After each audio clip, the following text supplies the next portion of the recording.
The hallway smelled faintly of new paint, the kind that clung to old buildings trying to look fresh again. Daniel pushed through the door with a heavy box in his arms, sweat clinging to his shirt from the late summer heat.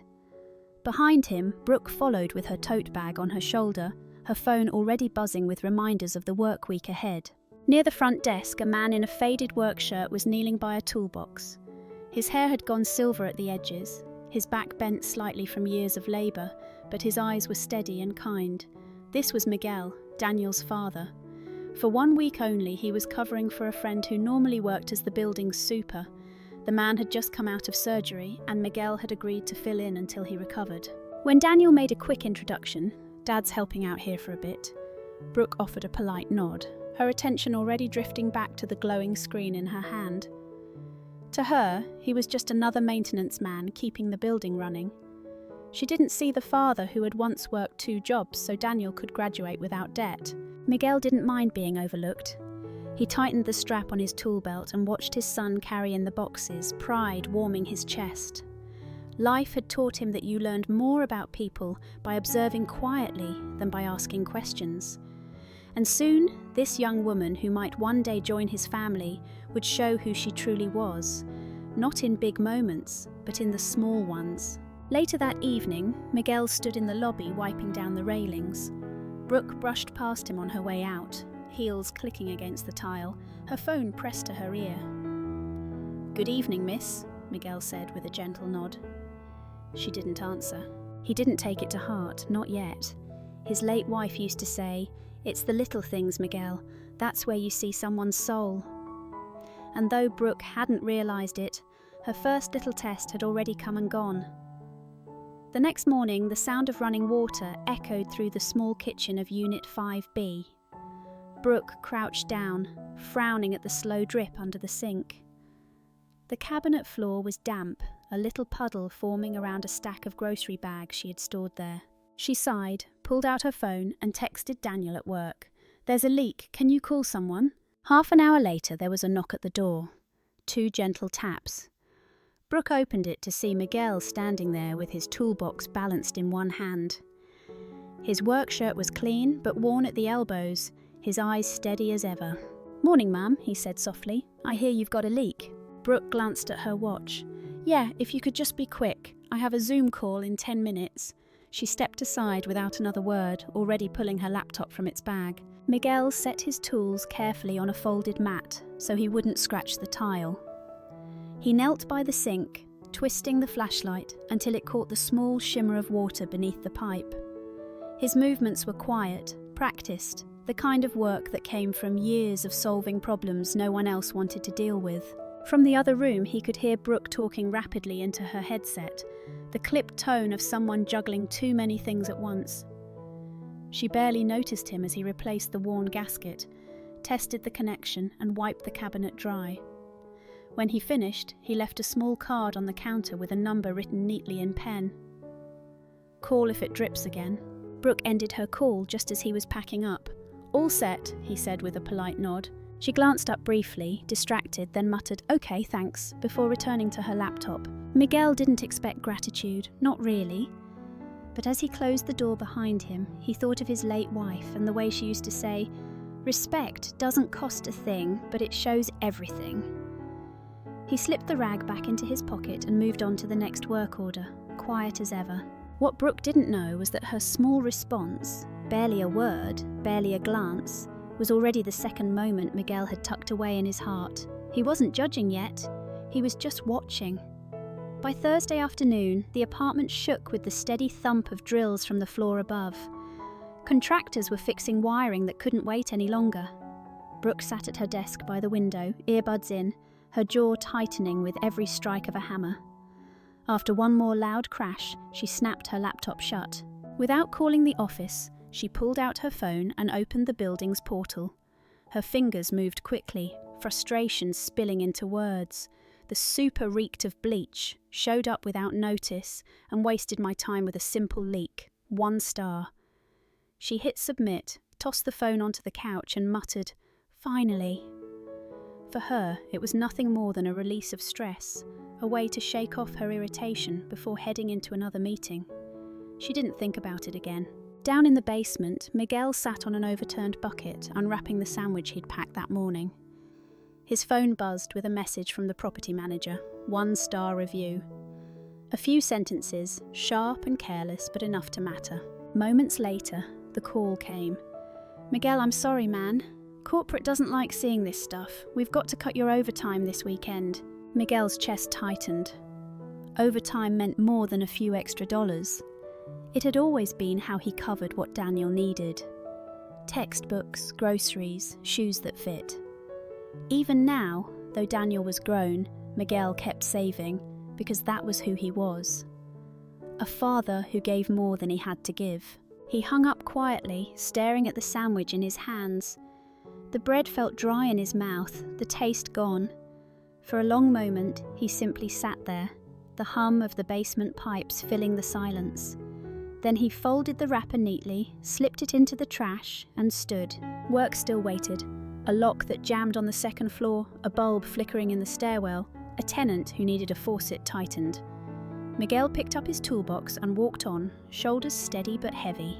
In apartment 5B, Brooke stretched out on the couch, relieved the noise upstairs had finally stopped. She didn't give the review a second thought, but for Miguel it was already a wound he carried in silence. Proof of how easily kindness could be dismissed and how quickly respect could be taken away. Friday evening came with the smell of takeout drifting through the hallways. Brooke carried a bag of leftovers in one hand and a trash sack in the other, her heels clicking against the worn linoleum floor as she headed toward the trash room at the end of the hall. Miguel was already there, sorting recycling into the right bins. His sleeves were rolled up, his hands steady as he lifted cardboard into one side and glass bottles into another. Years of habit had made the work almost graceful. Brooke pushed the door open with her shoulder, dropped the trash into the first container she saw and turned to leave. Miguel glanced at the bag, noticed the crumpled food containers mixed with plastic bottles. "Mom," he said gently, "this one here's for recycling, that one's for regular trash." Brooke paused, her brow furrowed as if she'd been interrupted in the middle of something important. "Isn't that your job?" she replied, her voice sharp in the small room. Without waiting for an answer, she walked away, the sound of her heels fading down the hallway. Miguel stayed where he was, quiet. He reached into the bin, lifted the sack, and sorted it properly, one item at a time. It wasn't anger that filled him, but something heavier. An ache that came from being treated as if he were invisible, as if his care for the building was nothing more than background noise. Just then, Daniel turned the corner, carrying 2 boxes of bottled water from the car. He caught sight of his father kneeling by the bins, picking through Brooke's discarded bag with calm hands. "Dad, what are you doing?" he asked. Miguel gave a small shrug. "Just making sure the building stays clean." His tone carried no complaint, no bitterness, only patience. Daniel's gaze lingered on his father, then drifted to the hallway where Brooke had disappeared. For the first time, something unsettled him. He didn't say anything, but the picture stayed with him. A quiet man doing thankless work, and the woman he loved walking away without a glance back. Miguel placed the last bottle in the right bin, wiped his hands on his rag and stood. "Let's get those waters upstairs," he said softly. Daniel nodded, but his mind was no longer as steady as his steps. Saturday morning arrived with the kind of cool breeze that made the streets of Queens feel almost gentle. Daniel suggested they grab coffee from the shop on the corner before running errands. Brooke agreed, slipping on her sunglasses and scrolling through her phone as they walked. The cafe was busy, the line snaking past the pastry case. The smell of roasted beans and cinnamon muffins filled the air, the kind of warmth that made Miguel's generation feel at home, but often felt like a quick stop for Brooke's. When they reached the counter, Brooke ordered a latte with oat milk and a blueberry scone. Daniel asked for a black coffee. The young barista, barely out of high school, nodded quickly, punching in the order as the rush of customers pressed behind them. A few minutes later, the drinks slid onto the counter. Only Brooke's latte was made with regular milk.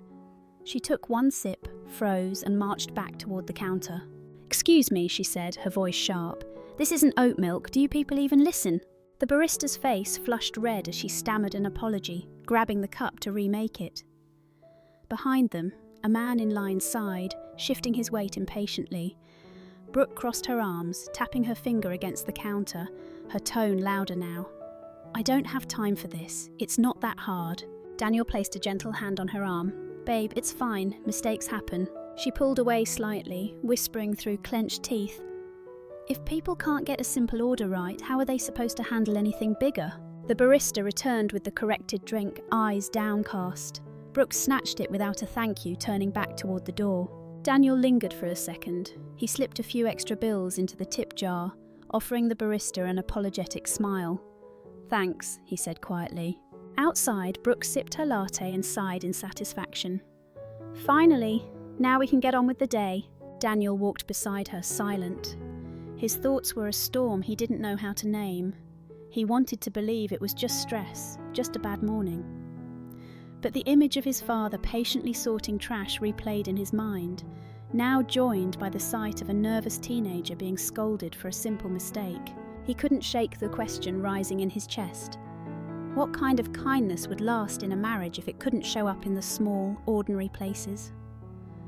That night, the hallway lights on the third floor flickered again, the bulbs humming weakly before going dark. It was a problem Miguel had noticed for weeks, one of those repairs that always sat at the bottom of the budget list. The management company said they'd get to it next quarter. But people still walked those halls every evening, carrying groceries, coming home late from work, kids running ahead of their parents in the dim light. Miguel opened his locker in the basement and pulled out a small box he had bought with his own money. A pack of energy-efficient bulbs. It wasn't much, but it was something he could do without waiting for approval. He carried his ladder up the stairwell and set it carefully against the wall. The building was quiet, except for the faint hum of televisions behind closed doors. One by one, he replaced the bulbs, wiping dust from the fixtures until the hall glowed warm again. He didn't tell anyone.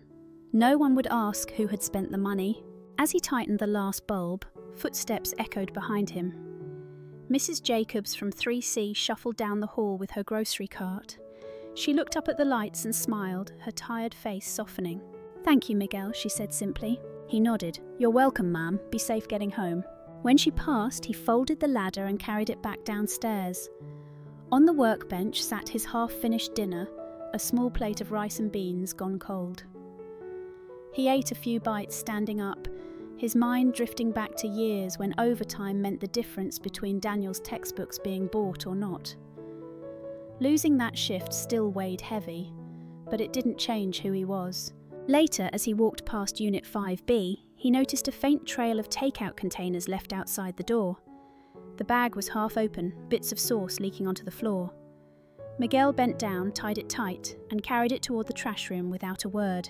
He wasn't looking for thanks. He wasn't even sure Brooke had meant disrespect, but his wife's voice echoed in his memory again. "It's the little things, Miguel, that's how you know." And so he kept watching, not with anger, but with the quiet patience of a man who understood that small choices always told the biggest truths. Sunday afternoon was alive with the sounds of laughter and the smell of burgers on the grill. In the backyard of Daniel's aunt's house, cousins played tag in the grass while uncles argued about baseball over folding chairs. A long picnic table sagged under bowls of potato salad and trays of cornbread. It was the kind of gathering Miguel had always loved, ordinary, noisy, full of life. He arrived early in a pressed button-down shirt, helping stack plates and carry ice to the cooler. For once, he looked less like the man with a toolbox and more like what he was, the quiet anchor of his family. Brooke arrived later with Daniel, dressed in a summer dress and sunglasses perched on her head. Her smile was bright, her laugh quick, and at first she fit in easily, hugging relatives she barely knew. But as the afternoon wore on, little things began to catch Daniel's eye. When a child spilled soda across the table, Brooke recoiled with a wrinkle of her nose. "Some people just don't pay attention," she muttered. When a neighbour complimented her dress, she smiled politely, but her eyes flicked back to her phone almost immediately. Daniel noticed. He brushed it off at first, but the unease sat with him like a stone in his chest. He tried to laugh with his cousins, but his father's words about respect kept echoing in the back of his mind. Miguel, standing at the grill, turned burgers with steady hands. He watched without comment, but his eyes missed nothing. Later, as everyone sat down to eat, conversation drifted to the building where Daniel lived. The property manager, who had stopped by for a plate, shook his head over his drink. "We got hit with a 1-star review last week, said the super smelled like bleach and showed up without notice. Cost us an overtime shift." Brooke laughed lightly, waving her fork. "Oh, that was me. The guy was terrible. Honestly, people should do their jobs right if they want respect." Daniel froze, his cup halfway to his lips. The uneasy stone in his chest grew heavier. Miguel set the spatula down, his hands calm, his face unreadable. Around the table, the chatter faded until only the sound of the wind through the trees remained. No one else knew yet, but Daniel did, and so did his father. The moment of truth was standing right at the table with them. The backyard was still. Forks hovered above plates, conversations cut off mid-sentence. Brooke glanced around, a nervous laugh slipping out. "What?" she asked. "I'm just saying, if people don't do their jobs right, someone should call it out." Miguel laid the spatula gently on the grill. He wiped his hands on a towel, then turned toward her. His voice was low, steady, without anger. "That man you wrote about," he said. "The one you gave 1 star to." He paused just long enough for the words to land. "That was me." The air seemed to thicken. Brooke's smile faltered. "You? No, that can't be." Miguel nodded. "I fixed your sink. I knocked. I waited. I laid down a mat so I wouldn't scratch your tile. I left a number in case it leaked again. And after all that, I lost a shift because of what you wrote." The table was silent now, every relative watching. Even the children playing in the yard seemed to sense something had changed. Brooke stammered, I didn't mean, I was just frustrated. It was nothing personal." Miguel's gaze was gentle but unflinching. Respect is never nothing. It's the foundation of how we treat each other. You may not have thought twice about that review, but it cost me a day's pay. More than that, it showed me something deeper. Daniel's hand slipped away from hers beneath the table. He looked at his father, then at the woman he thought he knew. His chest tightened, torn between love and the truth unfolding in front of him. Brooke tried again, her voice thinner now. "It was a joke, a bad day. Everyone gets upset sometimes." Miguel shook his head slowly. "We all get upset. But how we act in the small moments, that's who we are." The grill hissed softly, as fat dripped from the burgers, the only sound in the heavy quiet. Around the table, no one moved. The lesson hung in the air like smoke, impossible to ignore. Miguel didn't raise his voice. He didn't need to. His calm had already spoken louder than anger ever could. The cookout had lost its easy rhythm. Laughter still drifted from the far side of the yard, but at the main table the air was heavy. Brooke shifted in her seat, her cheeks burning as she tried to catch Daniel's eye. "You know me," she whispered quickly. "You know I didn't mean it like that." Daniel didn't pull away at once. He sat back, his hand resting on his knee, his jaw tight. He let the silence stretch, thinking carefully before he spoke. When he finally lifted his gaze, his voice was steady, not raised. "Didn't mean it?" he asked softly. "You wrote something about my father that cost him hours of work, hours he counts on, and you laughed about it in front of everyone like it was nothing." Brooke shook her head, defensive. "It was 1 review, Daniel. People leave reviews all the time. I was frustrated. That's normal." Miguel said nothing. His eyes stayed on his son, waiting. Daniel leaned forward, his hands clasped together, his words measured. "Being frustrated is normal. I get frustrated too. But respect isn't something you drop just because you've had a long day. Respect is how you show love in the moments that don't matter to anyone else. And if you can't give that, to my father, to people who serve you, how can I believe you'll give it to me when things get hard?" The weight of his words settled over the table. Brooke opened her mouth, but nothing came. For once, she had no sharp reply, no easy excuse. Daniel's heart was pounding, but there was a calmness underneath it. He thought of every overtime shift his father had worked, every quiet sacrifice he had witnessed growing up. This wasn't just about 1 review. It was about what kind of life he wanted to build, and with whom. He sat back slowly, his decision clear in his tone. "I don't need perfection. I don't even need constant kindness. But I do need respect. Without it, love doesn't last." Brooke looked down at her plate, her fork untouched. The noise of children laughing in the yard felt distant, almost unreal. Miguel finally reached for his glass, his face calm but his eyes warm with quiet pride. He had said nothing, but he didn't have to. His son had spoken the truth for himself. The ride home from the cookout was quiet. Daniel kept his eyes on the road, his hands gripping the steering wheel tighter than usual. Brooke sat beside him, her phone resting in her lap, the screen dark. For once she didn't have words to fill the silence. That night, Daniel lay awake in their apartment staring at the ceiling. The glow from the streetlights bled through the blinds, painting pale stripes across the wall. His father's words echoed in his head. We all get upset, but how we act in the small moments, that's who we are. By morning, the decision was clear. He poured himself a cup of coffee, sat at the kitchen table, and told Brooke quietly, I can't do this. Not until respect is part of the love we share. If you want this to work, it has to start with change. And if not, then it ends here. Tears welled in her eyes. For a long time, she didn't speak. Finally, she whispered, I don't know if I can be who you need me to be. Daniel nodded, his heart heavy but steady. Then it's better we know now. Within weeks, the engagement ended. The apartment felt empty at first, but in time, Daniel began to feel lighter, freer, like a man walking with his head up after carrying a weight too long. Months later, on another ordinary Saturday, Daniel brought someone new to visit his father. Her name was Claire, a schoolteacher with a warm laugh that carried easily through the halls. When they entered the building, the real super was hauling a cart of supplies up the stairs. Without hesitation, Claire hurried over to hold the door, thanking him for his work as if it were the most natural thing in the world. Miguel caught his son's eyes, and in that simple moment, Daniel saw the difference. Respect wasn't forced. Kindness didn't have to be begged for. It was there, woven into the little things, the everyday gestures that told you who someone truly was.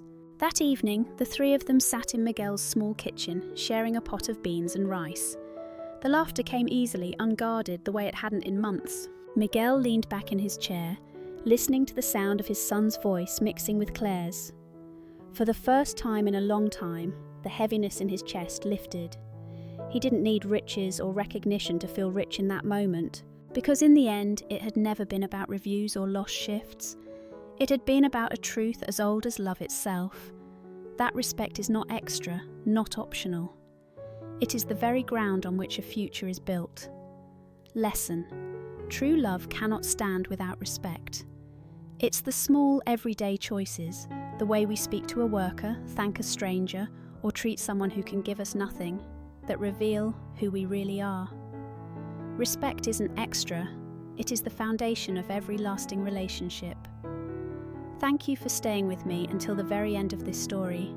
I'm truly grateful for your time.